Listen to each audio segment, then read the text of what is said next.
Ladies and gentlemen, welcome to the Motivate Property Podcast. It is Thursday, the 27th of March, 2025. Hope everyone out there is having a fantastic week. Guys, this week we are going through some of the hard truths when it comes to property investing, business, money in general, right? Now, obviously we do meet with a lot of clients. We do see a lot of people, hear a lot of different opinions, and obviously social media, let's just say, is very good at bringing out the worst in people in terms of the things that are going wrong for them. So what I wanted to do was really, sort of address that, right? Now, one of the, ways of doing that is really talking about some of the barriers or some of the truths that people really need to hear today in 2025, not only to make their own lives better, but obviously to improve their money finances and the situation they've got going on behind the scenes. So today, I'm going to run through 5 truths. Right now, these are truths that I've essentially put together over the last couple of days based on a lot of the common concerns, fears, issues that people are having on a day-to-day basis with their money, right? So like I said, this is a combination of clients that we're actually seeing, clients that I've seen in the past, clients and really people on social media who have, some kind of complaint when it comes to this sort of stuff. And these are some truths that I'm really hoping does, really give you some benefit and some things to actually focus on and look towards moving forward. Now, just one more thing I want to say before we get into this. If any of what I say today insults you or has you feeling some kind of way or, like being defensive or something like that, if you feel any sort of resistance to what I'm saying, it may be a case that this is one of the things that's actually holding you back, right? So generally speaking, the stuff I'm going to say today isn't so much new. Like this is stuff that's just sort of, been around for quite some time. But again, if you've got some kind of resistance, I would highly encourage to consider that potentially that might actually be one of the things that you need to implement and really take a good hard look at when it comes to yourself and what's going on, right? For those who listen to this show, get through the whole thing, and then all of these things you're already doing, fantastic. Keep doing it. Chances are you're a lot more successful than you probably think, right? So here it goes. So the 5 truths, right? These are some hard truths that people really need to take right between the eyes to make sure that they're improving their financial situation. Now, the first one is time is your greatest asset, not money, right? This is one thing I've been harping on about for quite some time here on this show, right? The fact of the matter is, it's like investing is not about making money. In fact, investing is about the time you're in the market. Now, the reason why this is so important, the amount of conversations I've had in the past of people saying, oh, look, I can't invest because there's no time, or, I don't know how to time the market, or, I don't have any money, and, blah, all these really, sort of somewhat genuine excuses. The reality is there is no right time to invest, right? Now, the reason why I say that, particularly when it comes to property investment, right? Think of Australia as a whole. And obviously, I'm an expert in when it comes to Australian property. Let's not talk about international today. Let's just keep it, Australia as a whole. Let's say you were to invest in 2014 to 2019. Well, where would be the best place to invest? Now, just to give you quick examples, when in 2014, I bought a property in Brisbane in a place called Logan, right? So Logan's just south of the Brisbane CBD, about 15, 20 minutes outside, 20 to 25 minutes outside of the south of the CBD. I bought that house for $403,000 in 2014. By 2019, the price was $750,000. So I'd almost doubled my money in a 4-year period in Brisbane between 2014 and 2019. Now, I bought another property in 2018 in Perth. And again, I bought that property for $345,000. My last bank valuation was $720,000, and that was a couple of weeks ago when I did a refinance. So again, in Perth, I've doubled my money from 2018 to 2025. Right? In a 7-year period, I've doubled my money on that property. Now, the reality is, if you're someone who's sitting there waiting for the right time, there is no such thing. What you're better off doing is getting into the market when the market's low. It's time in the market that's going to make you wealthy, not buying at the right time, right? This is critical. This is one of the biggest roadblocks that I see when it comes to the average person getting into property. There is this illusion like that, oh, now is the perfect time to buy because the market's booming. Sure, great. However, if it's booming, it means you've missed the boat. You wanted to buy that 2 years ago, 3 years ago, right? Before it started booming. Now, at the same time, right now, the Perth market's going through a boom, right? It hasn't stopped. We're still heading in an upward trajectory. Now, for the next, sort of 6 months or so, we're probably going to still continue, investing in Perth. towards the end of the year, we're probably going to start moving cities because we're getting to that high point of the booming market. So the fact of the matter is, it's not about trying to time the market. It's about time in the market. When you sit there trying to play this game of trying to time it, first of all, you're trying to micromanage your results. Now, even as someone who looks and breathes property on a daily basis, I can't even tell you when the exact time to buy for that particular market's going to be. What we're doing, we're using our best guesswork with all the evidence we've got under the sun to make the best decision of trying to buy in a low market.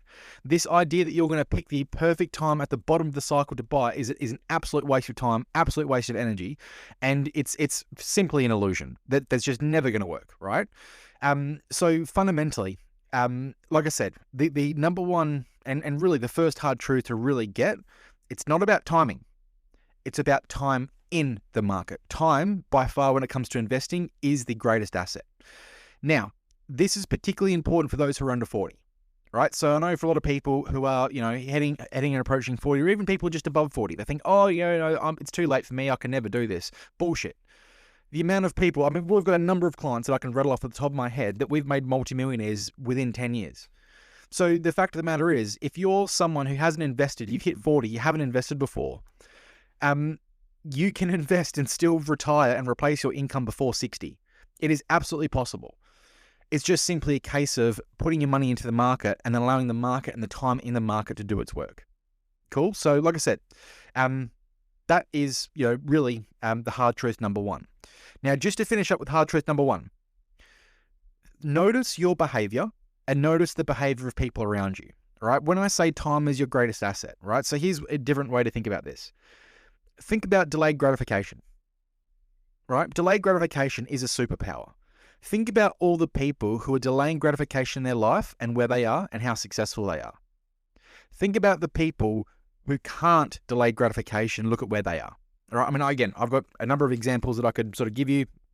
None of it would make sense to you because you don't know my friends or family or all the people around me. But I guess the point is when I look at those two types of people, the people who can delay gratification, those who can't, the people who can, it is a superpower and they are far more successful long-term than those who can't, right? So in other words, time, if you can master your time, that is going to be the greatest asset you've got to becoming wealthy. Cool? Now, hard truth number 2, saving is bullshit. You cannot save your way to wealth. Again, there is this illusion that wealthy people, millionaires and billionaires have, bank accounts with millions and billions of dollars in it. It is bullshit. It is an illusion, right? They don't. What millionaires and billionaires do have ownership of assets that are worth millions and billions of dollars, right? So let me give you a quick example of this.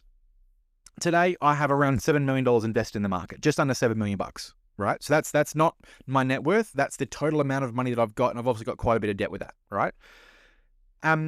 Now, when I think about my portfolio, I've got around $7 million invested, yet I've only really got about $20,000 in personal cash savings for my personal account. So what that means is out of the millions that I've got invested, I've only got around sort of 20 grand of that in actual liquid cash. Now, everyone's different, right? So everyone's got different risk profiles. Everyone's got different security measures. Everyone's got different, appetites for essentially how they want to live their life. For me personally, based off my situation, my strategy, my risk profile, if I have anything more than $20,000 in a savings account, for me, I'm wasting my money. I'm well and truly wasting because I can do far better things with it, invest into the market. Now, when I say in investments, I'm talking about, and I've got a breakdown of my overall investments. So I've got multiple companies, with obviously values in those. I've got multiple properties, we've got share portfolios, crypto portfolios. There's a bunch of stuff that I've got effectively that I'm essentially investing in. The point is, if I have my money sitting in savings, right? Let's just say that I've got $1 million sitting in savings, and that $1 million is making me, let's just say, 4% growth in my savings account. And let's just assume for a second I don't touch it. I get my bonuses every month when it comes to accumulating your savings account. The point is, if inflation's growing at 3%, that means my money's being devalued every year by 1%. Sorry, let me rephrase that. If my savings is growing at 4%, but inflation's growing at 3%, it means that I'm only actually making 1%. So whatever the inflation rate is growing at, it's essentially working against whatever money is being invested in terms of savings, right? So really you're only making 1%. So here's the way to think about it.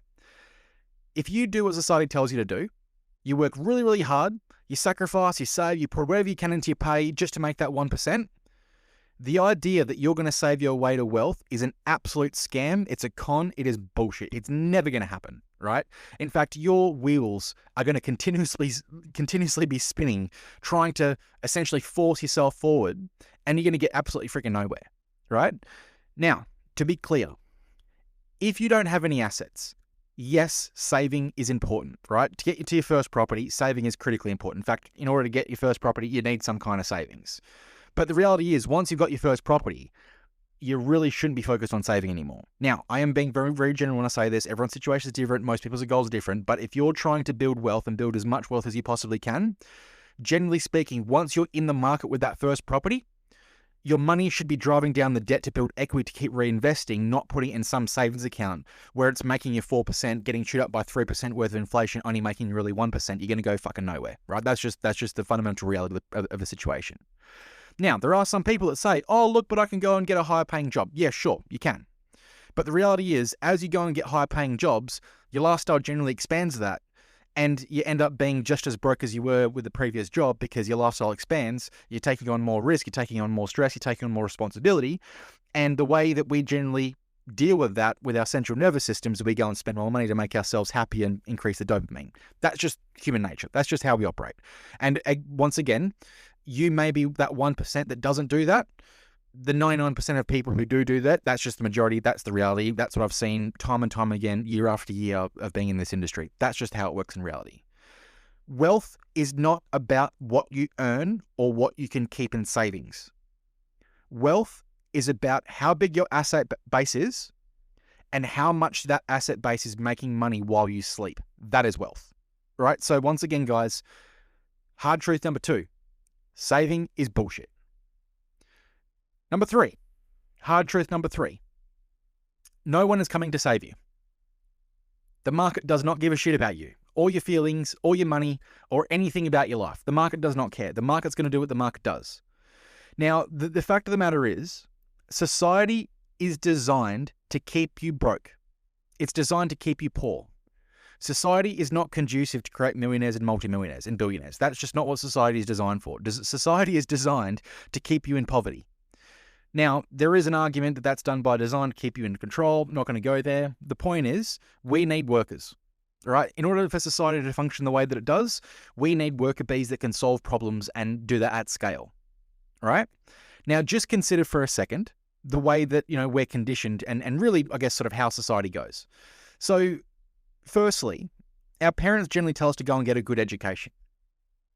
Now, the reason why they want us to get a good education is so we can go and get a good job. Now, what's a good job? A good job is something that pays well. Now, with our parents, in our conditioning from a very young age, what we're essentially programmed to believe is that money is important and money is valuable. Now, to be fair, money is important. It is valuable. I mean, the way that society is designed, it's run off money. So the more money you've got, the more options you've got. The less money you've got, the less options you've got. That's just the way it works. And we can sit here and resist that till the cows come home. Resist it all you want. That's how the world works. Now, from our parents telling us to get a good education, to get a good job, go and work really, really hard so you can go and get yourself ahead, basically what they're doing is they're conditioning you to be a slave. Then you think about the schooling system. Now, the schooling system, most people don't realize, is essentially the brainchild of a Rockefeller-Carnegie combination back in the early 1900s, where it was designed to create factory workers. All right? I mean, really, the schooling system isn't really designed for critical thinking. It's designed to create factory workers who are programmed to take instructions, solve problems, and then be content with doing that for the majority of their lives moving forward. All right? Then you graduate high school, you surround yourself with friends. Most of your friends, they want you to do good, but just not better than them because it makes them feel bad, and I understand that. But the thing, I guess, to really wrap your head around, more wealth today is killed by the shitty advice you're getting from your friends and family than anything else. And that's something that I'm pretty damn confident on. More wealth today is destroyed by the shitty advice you're getting from the people around you. In fact, when it comes to all the things that you want in life, the reason why you probably haven't gone for it is because of the fear of failure. Fear of feeling like you're not good enough, feeling like you're going to make mistakes, or feeling like that your friends are going to, laugh at you or think that you're worth less because you're seen as some kind of failure or someone who's tried to succeed but failed. All of that is bullshit. I mean, you guys should really see the messages that we get, even just about this podcast on a weekly basis. If I listen to the people who are constantly giving us, and let's just call them trolls for now. I'm not going to use any colourful words, but let's just call them trolls. If I was to buy into the bullshit that these trolls were saying on a daily basis, I would have closed this business down years ago. The point is, society is constantly trying to pull you down. No one is here to save you. You have to be the one taking full responsibility of your money and you only. Now, Bill Gates, I don't really like the guy, but he had a very famous quote a couple of years ago that I really liked. I'm going to paraphrase, and I did say this on the show last week, but I think it's important here. He said that it's no one's fault if they're born poor. But if you die poor, that's 100% your fault. Now, really what he's saying is your money is your responsibility. Wealth is a choice. It's not something that's going to tap you on the shoulder and be delivered in your mailbox one day. It's a choice that you've got to make as of today, and it starts with mindset and it moves forward. But again, society wasn't designed to create millionaires. So you got to keep in context the way that your environment is formed from your workplace, the school you grew up in, the family you're in, your friend circle, all the things around you. They are designed to hold you back and keep you broke. Unless you've got the balls, and for the ladies out there, the courage we'll use, unless you've got the courage to disregard what every person around you is saying and you to hold the line on your future and your finances, chances are you're just going to end up like the people around you. Now, if the people around you are not successful, you're going to end up like them. One of my old mentors used to say, only listen to people who are where you want to be. All right? The fact of the matter is, society is probably not where you want to be, because for society, it's a case of going to school, getting a degree, working in that job for 70 years, buying the one home, paying that one home off, paying taxes forever, putting your money into super so that one day you can go and retire on the pension. The pension for a couple is $40,000 a year. The pension is fucking welfare. And yet just notice how that's what the majority of people are on track for, because they are listening and believing and following the path that society is basically designed for them. Now, yes, we need jobs, right? Yes, we can't just go and wave a magic wand and have everyone become millionaires tomorrow, right? That's just not how society is going to work. I mean, and really, fundamentally, there's two reasons in my mind why we need jobs. One, we need to make sure society can function, right? Without having people who can, deliver mail, or, truck drivers or plumbers or whatever the case is. Like the fact that we need those people in society, right? We absolutely do. But then the other thing to remember, when you look at high unemployment rates, in other words, lower employment, has a direct correlation to higher crime. And it's because, again, people don't have a challenge, they don't have a purpose, right? So they spend their time essentially, creating problems and creating trouble for themselves to either A, make money, or B, keep themselves busy, right? So that's just a fundamental reality of society and the way it works. What I'm essentially saying to you right now, your money is 100% your responsibility. No one is coming to save you. The market does not give a shit about you and your feelings. Society is designed to drag you under and keep you under, unless you make a different choice. But that's 100% your responsibility. Now, number 4. Hard truth number 4. Most people believe that their safe job, and I say safe in brackets, is their security. It is an illusion. Your job is not security. Your job is a scam. Now, the reason why I say that, and why I'm very blunt when I say that, most people believe that their job is their fundamental security. Now, how many people have lost their jobs before? How many people have been made redundant? How many businesses have closed down? How many businesses have sold? The point is, if your number one, let's just say your number one financial plan is to rely on your job, you are going to be poor forever. That's just the fundamental reality, right? Now, what I'm not saying is you got to go and have 5 businesses and all these properties and be, extraordinarily proactive and work 15 hours a day like all these crazy entrepreneurs you see online. That's not the solution either. In fact, for the most people, that's not even a realistic reality, right? The fact of the matter is, if you are relying on your employer for 100% of your income, you are walking a very dangerous path. Now, ironically, and this is probably one of the funny parts about my job and the conversations I have with people. Yeah, I've had, and I laugh because it's you kind of get this, right? So there are people out there who will sit there and say, "Oh, no, I don't want to invest in shares or stocks. No, it's way too risky. Those companies could just go under, undernight like that, and all your money's just vanished, right?" And yet those exact same people have one job that they're solely relying on, and that one employer is some multinational corporation that's sitting on the stock market.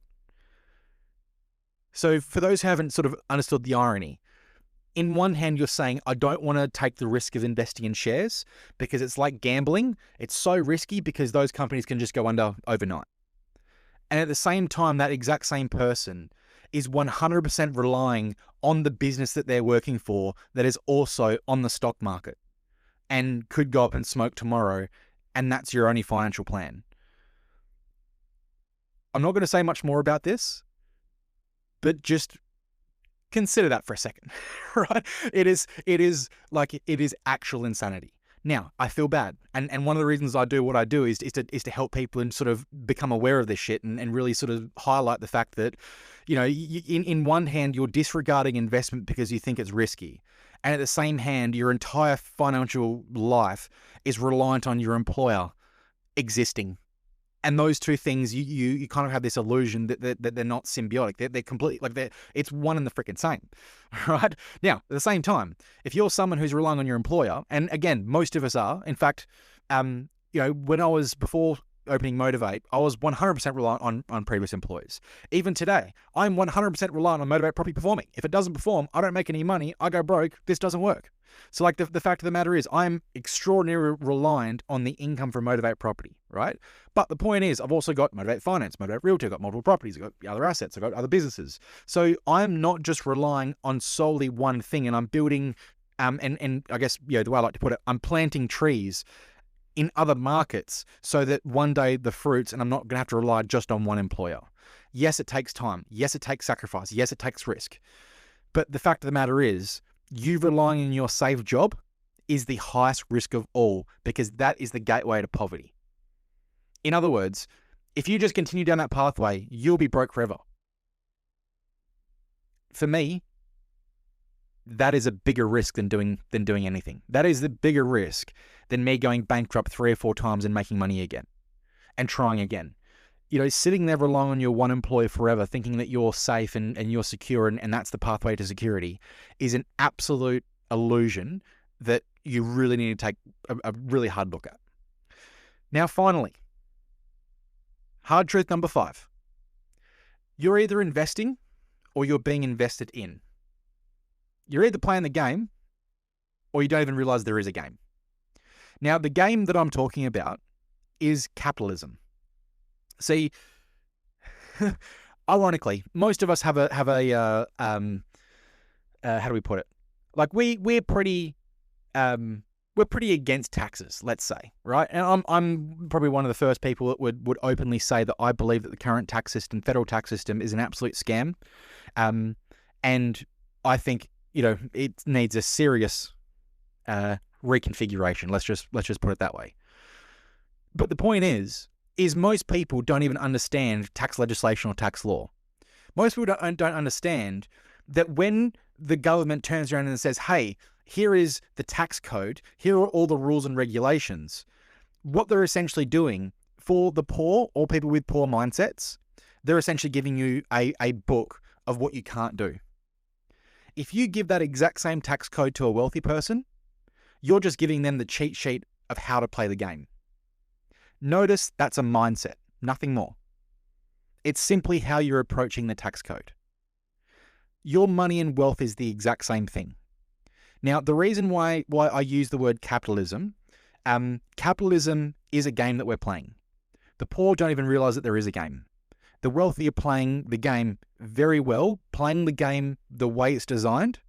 And obviously they're making money and getting wealthier and getting wealthier and getting wealthier as the day goes on. Now think about Monopoly. So for those who've played Monopoly, and I like to use Monopoly as a really great analogy because it fits hand in hand for this industry and really what I'm trying to help you guys do and really sort of uncover for yourselves and realize. When you think about Monopoly, you either own the asset or you're paying for the asset. So you're either the one who's going around the board buying up all the houses and all the real estate, or you're the person who's going around the board paying the rent to everybody else. There's only those two options. There's no other option. You might think there's other options. Long term, there's no other options to this shit. All right? Think about Monopoly. The person with the most houses at the end of the game wins. But when you say that they win, how do they win? They win by consuming you. They win by causing you to go bankrupt. They win by accumulating all the shit that you own. And the only reason why they're owning it is because they had more money than you when they took you over. So like when you think about how Monopoly goes, Monopoly doesn't just end with 4 people at the very end of it and there's a person who comes first, second, third, and fourth. Monopoly ends with 1 person left who owns everything. That is capitalism. Now, like I said, the game that we're playing here is you're either aware of it and playing by the rules and taking advantage of it, or you don't even realize there is a game altogether. You're either taking responsibility for money and finances, or you're being a victim to someone else's. That is exactly how capitalism works. Now, again, we can get into the argument of capitalism, the pros and cons versus socialism, and all the other, different ways to, chop up politics. The thing that I love about capitalism and what I think is probably the best part about it, anyone can take advantage of it. Anyone. Yes, to be clear, not everyone can be a millionaire, but anyone can be a millionaire. Not everyone can become a tattoo artist. Not everyone who's leaving high school tomorrow can become a plumber. Why? Because we need other skills. We need brickies, right? We need surgeons. We need freaking nurses. Like there's all these other things that we need in order for society to function. The point is, not everyone can become a millionaire, but anyone can become a millionaire. That is the best part about capitalism. I can make the decision as someone who's come into the world with no money, right? I didn't come from a wealthy family. I didn't come from, mum and dad giving me millions of dollars and investing in the business to be able to make this shit work, right? I've had to do this and take the risk myself. But the point is, because of capitalism, I had the ability to make the choice to work harder than the people around me. I have the ability to go and make more money and earn more money and take on more risk and use the money that I earned to go and reinvest and take on more risk for the high chances of return. Like all of you have the ability to go and become wealthy. Like you've all got the chance to become wealthy. Everyone does. The fact of the matter is, you're either playing the game or the game is being played against you. There is no middle ground there. It's either one or the other. This is why oftentimes we hear people kick the dirt and think, oh yeah, but this is why the rich keep getting richer and the poor keep getting poorer. No. The rich keep getting richer because they keep buying assets. The poor keep getting poorer because they're blaming the wealthy for their problems. Now, I am generalizing here, but just notice how prevalent victimhood is nowadays, especially for the people who don't want to work hard, but they want the same rewards as the people who do work harder, who do take on the risk, and who do become successful and wealthy. So like I said, guys, number 5. Hard truth number 5, you're either investing and playing the game, or you're being invested in and the game is being played against you. There's no middle ground there. There's your 2 options. So, like I said, guys, I really hope you got some value out of it today. These are some common truths that really, I hope, has hit you between the eyes. It can hopefully help you make better decisions moving forward and better actions and better mindsets. Any questions, any comments, anything you disagree with on this, we'd love to know in the comments. But thanks for listening.